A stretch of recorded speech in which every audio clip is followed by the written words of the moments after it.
We're exploring Sean McDermott's defensive legacy in Buffalo today on Locked On Bills.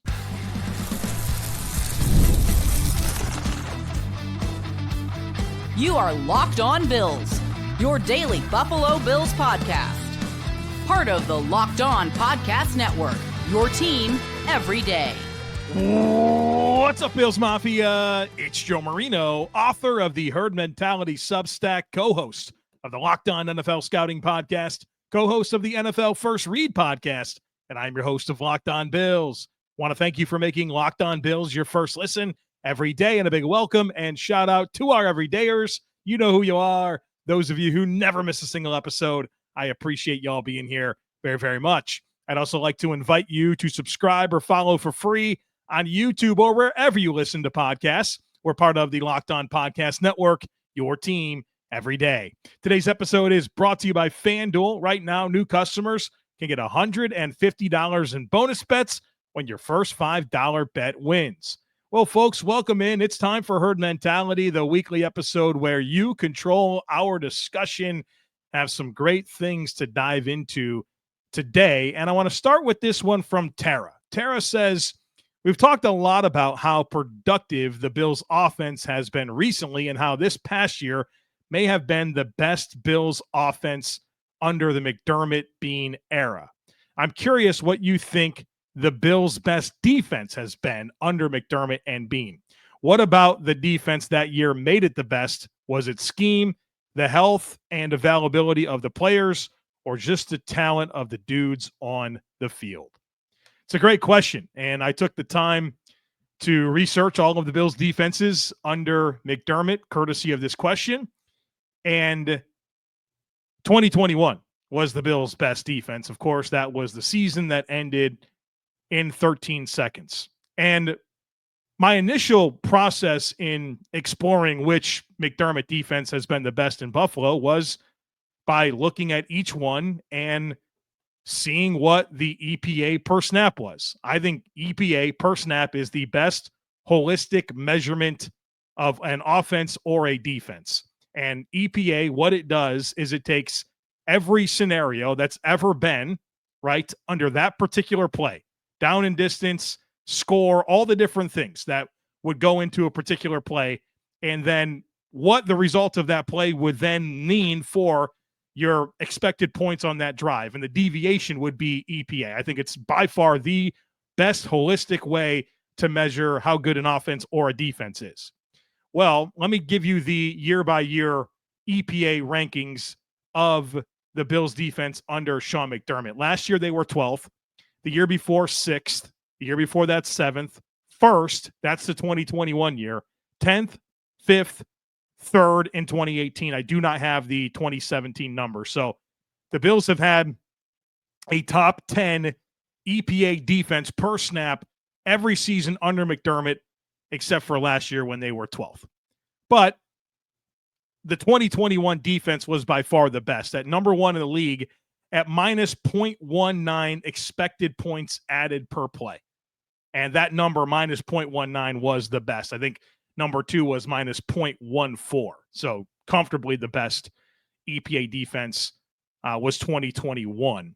And there were so many good things about that unit. They only allowed 4.8 net yards per pass attempt. They took away the ball on 14.5% of drives. They only allowed 17 points per game, had 2 shutouts, held 5 opponents under 10 points, 12 opponents to 20 points or less. Look at it this way. They only allowed more than 23 points 4 times. You couldn't score on them. You couldn't move the ball. They were top 5 in pressure rate, top 7 in sack rate. It was a really good defense. And the only player that wasn't available was Tre'Davious White. That was the first year that he suffered an injury, and obviously that's very unfortunate, but that was really it.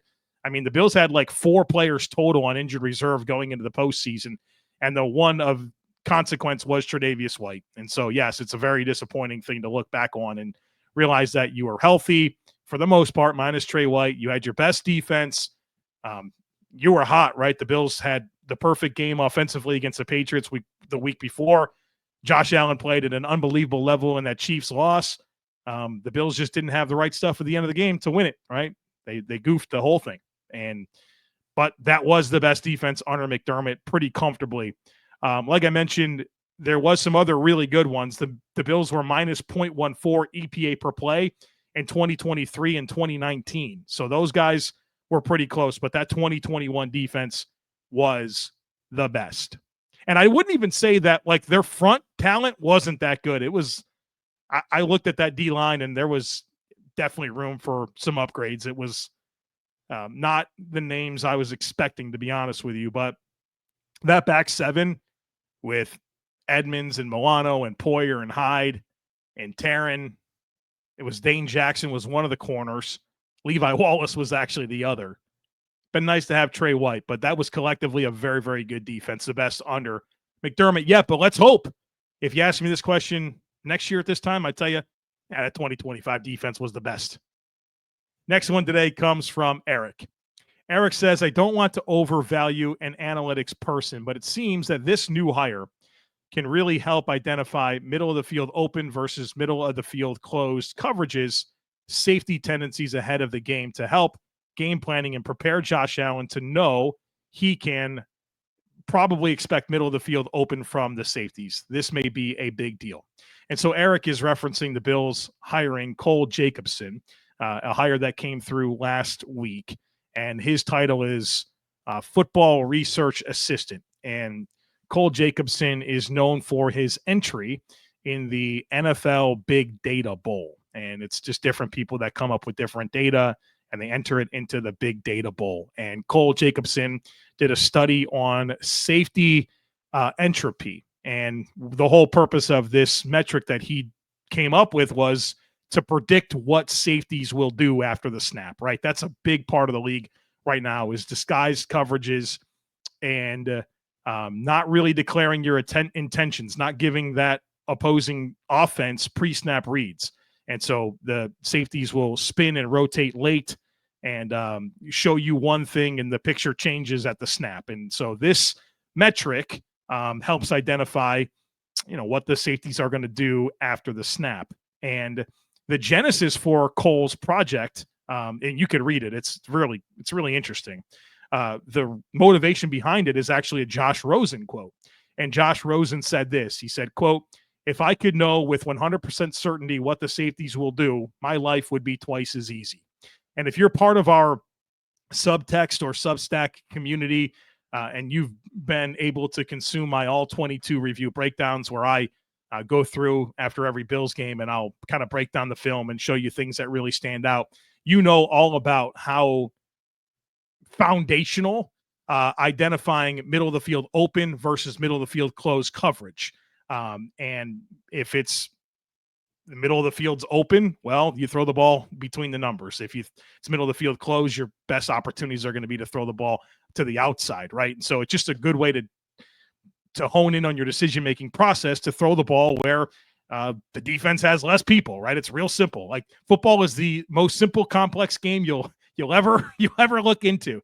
And, I talk about it all the time on the all 22 reviews where I say, okay, middle of the field closed, this is where the ball should go. Middle of the field open, this is where the ball should go. And so this study by Cole is helpful for predicting what safety rotations will look like post-snap. And obviously it got the Bills' attention because they hired this guy as a football research assistant.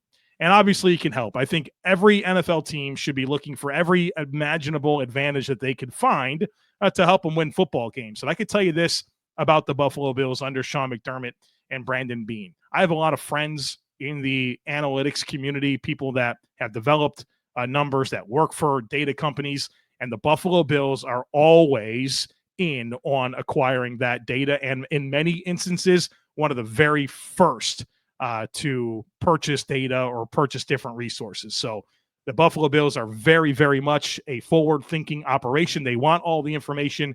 They incorporate analytics heavily into their process. And I would actually argue that Sean McDermott's entire approach to coaching football games from a game management perspective and, just foundationally the type of offense and defense that they want to be, it's all rooted in probability and the traits that are characteristic of giving you the highest probability of winning a game. And every decision and every strategy is rooted in, okay, what is the thing that we can do in this situation? What is the style of play that we can have? What's the type of scheme that we can have that gives us the highest probability of winning?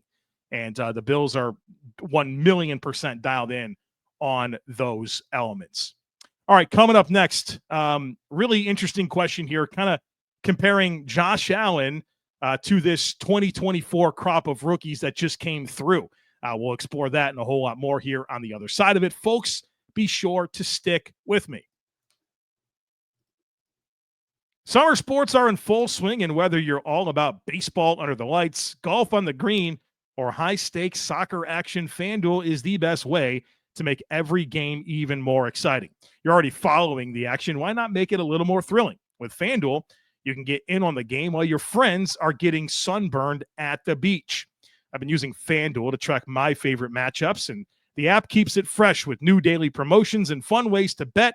You got to log in every day and check out the profit boost. That's my favorite thing to do. I've been taking advantage of the profit boosts lately for a same-game parlay for Major League Baseball games. It makes it even more exciting. And I'm checking out these football's futures bets, and they got some spicy ones here for the Bills. How about this?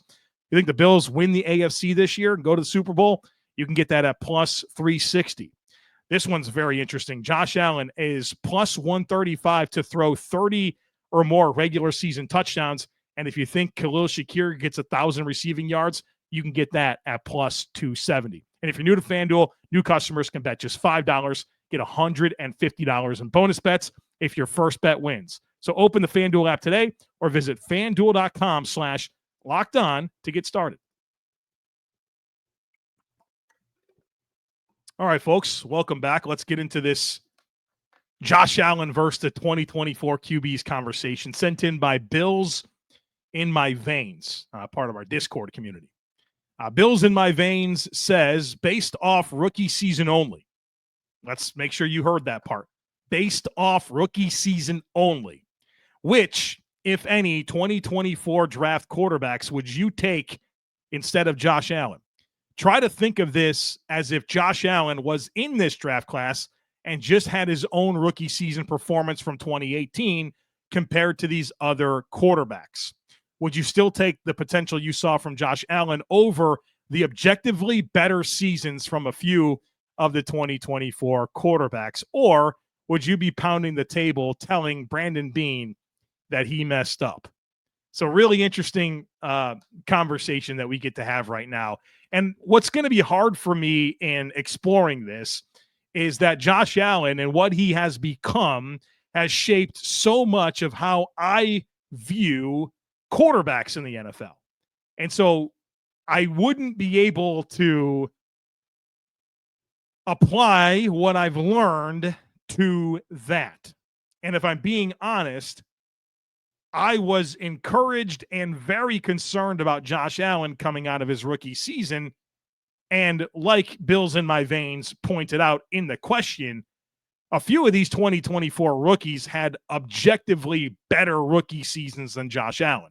Now, Josh Allen's developmental arc and what happened from there is insane. It's not normal. It's highly unlikely for a player to do what Josh Allen did in terms of player development, right? So that's very important for me to acknowledge right off the bat. And so when I couple how I viewed Josh Allen as a prospect and what I learned as a rookie versus the same as these 2024 quarterbacks coming out, yeah, I think if I'm being honest, there'd be a couple of these guys that I would probably pick. If I'm being honest, I would be wrong. I shouldn't do this, but if I'm being honest, there's a couple of these guys that I would pick. So let's explore it. The number one pick was Caleb Williams. And if you've listened to my analysis on Caleb Williams, whether it's on NFL First Read or Locked On NFL Scouting, you know that I'm not really in. You know, I think I recognize the talent and skill level of Caleb Williams, but there are some personality traits. I mean, you've heard him come out and say that nobody watched film with him last year. The comments that came out talking about how they were working to not go to Chicago. I don't know. That stuff just rubs me the wrong way. I'm not here for it. And he's a guy that I don't think has a simple understanding of consistently just running the offense. I think he looks to freelance and playoff script when he needs to play on a rhythm, and he's got a lot of work ahead of him. And so I recognize the opportunity for Caleb Williams to become a big-time quarterback in the NFL. I probably let somebody else figure out if that's going to be true. So I would probably still pick Josh Allen. Jaden Daniels, come on now. You know you're picking Jaden Daniels after his rookie season compared to what Josh Allen did. Would you be wrong? Yeah, you'd be wrong. But Jaden Daniels had a phenomenal rookie season, and I don't think much of the talent on that Washington team that he had last year. And I think that speaks so much to Jaden Daniels and how much he was able to elevate as a rookie. So, yeah, I'd pick Jaden Daniels. Drake May, boy, I really like Drake May, and it hurts me to say that because he plays for the Patriots. But you want to talk about probably the closest thing that I've seen to Josh Allen, it's Drake May, because you get this really exciting blend of size and physical tools and arm talent and just the willingness in high leverage situations to put it on the line and figure it out. I freaking love that about Drake May. And I think there's some personality stuff with Drake May that's really cool.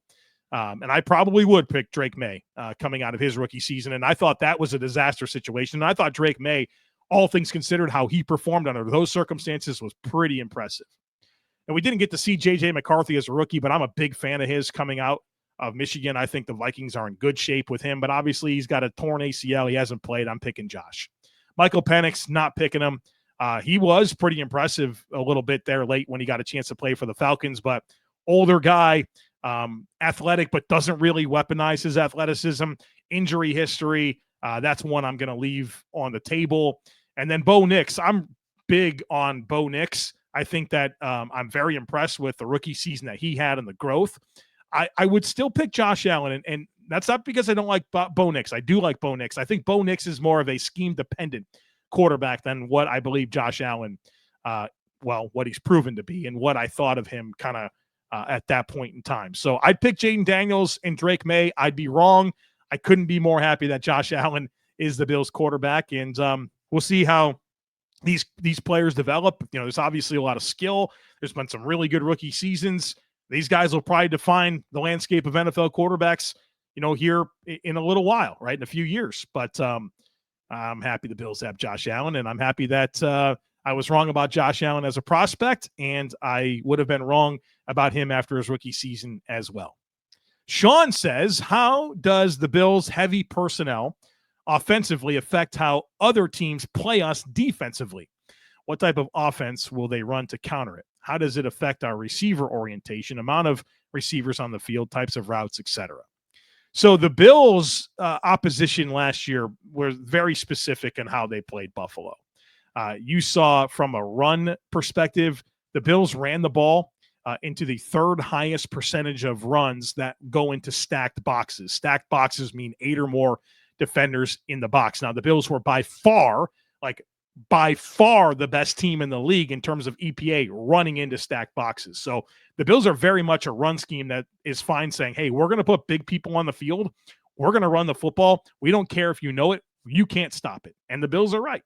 The Bills are absolutely right about that. So because of using the heavy personnel, and it invites, stacked boxes, and the Bills have no issues running the ball into stacked boxes. They're very, very good at it. And I think on the other side of that, the Bills run the ball the 7th lowest percentage of runs into light boxes, which are 6 or fewer defenders. So they don't get a lot of those opportunities. They get a lot of stacked boxes. Then from a coverage perspective, the Bills face the highest rate of man coverage on passing downs and the highest rate of one high middle of the field close coverage. And so what does that mean? Teams do not respect the Bills wide receivers' ability to separate from man coverage. They are fine saying, we're going to put middle of the field close coverage. We're going to force throws outside the numbers to your perimeter players. And quite honestly, we don't respect Keon Coleman and Mac Hollins and Amari Cooper enough for us to run a too high shell and open up the middle of the field where your best players, Dalton Kincaid and Khalil Shakir, function. So, that's what it comes down to. The lack of wide receiver talent on the outside last year, plus the Bills' run scheme invited one high middle of the field close coverage, man coverage, and stacked boxes. This is there for other teams. You would probably look at it and there wouldn't be as clear of an answer, right? It's very clear how these splits shake up and why the answer is. And so that's the big thing about Elijah Moore and Josh Palmer and their ability to play on the outside and win as route runners, and Keon Coleman's development, because I think that's going to force defenses to play how they don't want to. It's going to open up the run game, and it's going to open up the middle of the field where Dalton Kincaid should eat. All right. We got more to do. Good question on Daequan Hardy coming up next. Who was the best fullback of the last 25 years? And the grass at the new stadium. We'll get into all of that and more. Folks, be sure to stick with me.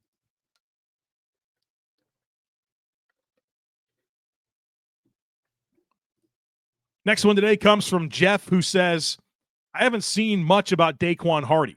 What are your thoughts with him? Another year of the practice squad. Seems like the addition of Jordan Hancock and others will make it an uphill climb for him. Yeah, so Daequan Hardy, Bills, was it 6th or 7th round pick in 24, coming out of Penn State. Small, but really fast punt returner, slot corner type player. And I am personally intrigued by Daequan Hardy. I think he does have skill as a punt returner, and I think his corner tape at Penn State and what he showed during camp and preseason last year was really impressive. But I think that he's lost the Bills' trust as a punt returner. Sean McDermott even said, hey, we drafted him to be a punt returner, and his decision-making was very poor in the preseason. He made some plays, but the decision-making wasn't there. And I think that's something that sits heavily on the mind of Sean McDermott, and there's not enough trust there. And remember, they cut him, and then they traded for Brandon Codrington. And then they got Daequan Hardy back on the practice squad, but Codrington came in and did a good job as a returner. I also have seen some positive buzz from beat reporters that have been in attendance during the offseason to Corey Couch, who's a slot corner that was on the practice squad as well, that was with the Bills corners coach, Jamil Adai, at Miami. And so, it feels like maybe even Corey Couch is ahead of Daequan Hardy right now. I'll say this about Daequan Hardy. It would not surprise me to see him be a good player for some other team that maybe even it happens for him at corner, maybe even as a punt returner, maybe at both. But I struggle to find the path in Buffalo based on, just other players that exist and how big of a climb I think it is for him to make this team, but then also convince the Bills that they can trust him as a punt returner when there was repeated decision-making issues during the preseason last year. And this overall puzzle for the Bills right now at corner, safety, and receiver, I think is very, very complicated because there's a special teams element that I've tried to talk through it a lot over the last few months on this podcast. I don't know if it's landing for everyone, but I am developing some real thoughts on how the Bills are going to approach that, and I'll share them with you soon. But I think there's going to potentially be some surprise cuts, and I think that wide receiver room in particular could look pretty interesting. I'm nervous that there's a path for Cam Lewis to make this team. And I think the Bills are going to want to hold on to Jamarcus Ingram and Dorian Strong, which complicates things for Dane Jackson. The safety conversation is really, really interesting. So we got some fascinating battles to sort out in the secondary and at wide receiver. We'll see about Jalen Virgil there. That's the name that I'm absolutely paying attention to. Jomo says, I'm a listener all the way from Australia. I was wondering, have you ever tried reaching out to any current Bills tenured players to come on for an interview? Given how popular Locked On Bills is within the fan community, it feels like a natural fit. And can you imagine how incredible it would be to have Josh Allen join you for a segment?